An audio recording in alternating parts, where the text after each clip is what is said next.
હર્ષિદ એક દિશા શૂન્યથી સર્જન તરફમાં આપ સૌ મિત્રોનું હાર્દિક સ્વાગત છે। મિત્રો, અગાઉ આપણે 7મી પંચવર્ષીય યોજના અને ત્યારબાદ 2 વાર્ષિક યોજના 1990માં જે રાજનૈતિક અને આર્થિક સંકટ આવ્યું હતું તેના કારણે પંચવર્ષીય યોજના લાગુ ન પડી હતી અને 7મી પંચવર્ષીય યોજના બાદ 2 વાર્ષિક યોજનાઓ 1990 થી 92 સુધી લાગુ પાડવામાં આવી હતી। મિત્રો, અત્યારે આપણે ચર્ચા કરી રહ્યા છીએ 8મી પંચવર્ષીય યોજના કે જે લાગુ પાડવામાં આવી હતી 1992માં। એટલે કે 1992 થી 1997 નો જે સમયગાળો છે તે 8મી પંચવર્ષીય યોજનાનો સમયગાળો છે।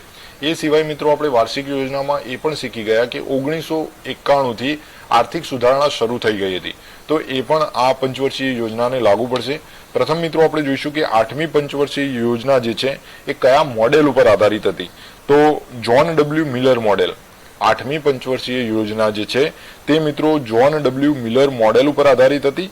એ સિવાય જે વૃદ્ધિ દર છે એ 5.6% નક્કી કરવામાં આવ્યો હતો, જ્યારે પ્રાપ્ત વૃદ્ધિ દર જે હતો એ 6.6% હતો, એટલે કે 1%માં વધુ વૃદ્ધિ દર પ્રાપ્ત થયો હતો। જે 8મી પંચવર્ષીય યોજના છે એનો મુખ્ય ઉદ્દેશ્ય હતો મિત્રો માનવ સંસાધન વિકાસ। આ દરેક પંચવર્ષીય યોજનામાં આ માહિતી તમે ખાસ યાદ રાખજો। આપણે વાત કરી કે નવી આર્થિક નીતિ જે છે એ 1991માં લાગુ કરવામાં આવી હતી અને ત્યારબાદ ઉદારીકરણ, વૈશ્વિકરણ, ઘણા બધા પરિબળોના આધારે રાષ્ટ્રીય આયોજનોમાં ઘણા બધા ફેરફારો થયા હતા। મિત્રો, આ આયોજનોમાં જે ઉદ્યોગો છે એ ઉદ્યોગો સરકાર હસ્તક જ ન રહેતા તેમાં પ્રાઇવેટીકરણ પણ લાગુ પાડવામાં આવ્યું હતું। આયોજન નિર્દેશાત્મક અને વિકેન્દ્રીકૃત થવાની શરૂઆત થઈ ગઈ હતી।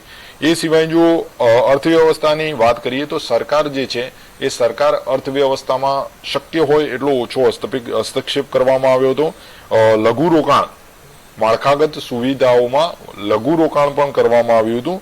જે સબસિડી છે એ સબસિડીને વધુ કાર્યક્ષમ બનાવવામાં આવી હતી। એ સિવાય મિત્રો જે કોઓપરેટિવ ફેડરલિઝમ છે, જેને આપણે સહયોગાત્મક સંઘવાદ કહીએ છીએ, એના ઉપર સૌથી વધુ ભાર મૂકવામાં આવ્યો હતો। ગ્રામીણ અને કૃષિ વિકાસ, કેમ કે આપણો જે દેશ છે એ નાના નાના ગામડાઓનો બનેલો છે, તો જ્યાં સુધી ગામડાઓમાં સારો વિકાસ નહીં થાય ત્યાં સુધી આગળના જે સ્તર છે એને એટલી બધી અસર થશે નહીં।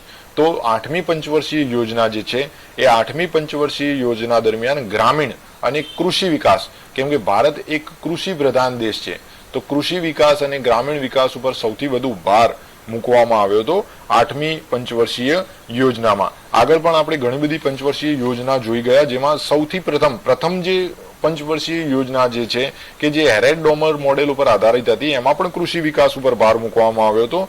ત્યારબાદ જે 7મી પંચવર્ષીય યોજના છે એમાં પણ કૃષિ વિકાસ ઉપર ભાર મૂકવામાં આવ્યો હતો અને જે આ 8મી પંચવર્ષીય યોજના છે એમાં પણ કૃષિ વિકાસ ઉપર સૌથી વધુ ભાર મૂકવામાં આવ્યો હતો, જેનું ખાસ કારણ હતું કે ભારત એક કૃષિ પ્રધાન દેશ છે અને કૃષિનો જેટલો વિકાસ થશે એટલો દેશનો પણ સારો એવો વિકાસ થશે। મિત્રો, જે સરકારી ખર્ચા છે એ સરકારી ખર્ચા ઉપર, એટલે કે આયોજન વગરના જે ખર્ચા છે એ આયોજન વગરના ખર્ચાઓ ઉપર આ 8મી પંચવર્ષીય યોજના દરમિયાન ખૂબ જ કાબુ લેવામાં આવ્યો હતો અને તેનો વપરાશ યોગ્ય રીતે થાય તેના માટે પગલાં પણ લેવામાં આવ્યા હતા। બિન યોજનાત્મક ખર્ચ અને રાજકોષીય ખાદ્ય, આ પત્ર નથી, બિન યોજનાગત ખર્ચ છે અને રાજકોષીય ખાદ્યને કાબુમાં રાખવા માટે પગલાઓ લેવામાં આવ્યા હતા। અને મિત્રો, જે બેરોજગાર છે, તમે જુઓ કે જે આપણી 6ઠ્ઠી પંચવર્ષીય યોજના છે એ 6ઠ્ઠી પંચવર્ષીય યોજનામાં રોજગાર સર્જન ઉપર સૌથી વધુ ભાર મૂકવામાં આવ્યો હતો। તો એ રોજગાર જે છે એ રોજગારની તકો સારી એવી રીતે મળી રહે તે માટે પ્રધાનમંત્રી રોજગાર યોજનાની શરૂઆત કરવામાં આવી હતી 1993માં। સમયગાળો 8મી પંચવર્ષીય યોજનાનો યાદ રાખજો મિત્રો, 1992 થી 1997। એમાં 1993ના સમયમાં શિક્ષિત જે બેરોજગારો છે એ બેરોજગારોને સ્વરોજગારની સારી એવી તકો મળી રહે તે માટે પ્રધાનમંત્રી રોજગાર યોજના શરૂ કરવામાં આવી હતી 1993માં। આ પહેલા મિત્રો જો રોજગાર યોજનાઓની આપણે વાત કરીએ તો જવાહર રોજગાર યોજના અને નહેરુ રોજગાર યોજના જે છે એ પણ 7મી પંચવર્ષીય યોજનામાં 1989માં લાગુ પાડવામાં આવી હતી, જે આપણે 7મી પંચવર્ષીય યોજનાના વિડીયોમાં ઓલરેડી ચર્ચા કરી ચૂક્યા છીએ। મિત્રો, ફરીથી એકવાર 8મી પંચવર્ષીય યોજના વિશે તમને કહી દઉં। જે મોડેલ હતું એ હતું જ્હોન ડબલ્યુ મિલર મોડેલ, જે પ્રસ્તાવિત વૃદ્ધિ દર હતો એ 5.6% હતો, જેમાં સફળતા મળીને 6.6% સુધી આપણને પ્રાપ્ત વૃદ્ધિ દર હતો, અને જે મુખ્ય ઉદ્દેશ હતો તે હતો માનવ સંસાધન વિકાસ. આજનો વિડીયો જોવા બદલ આપ સૌનો ખૂબ ખૂબ આભાર.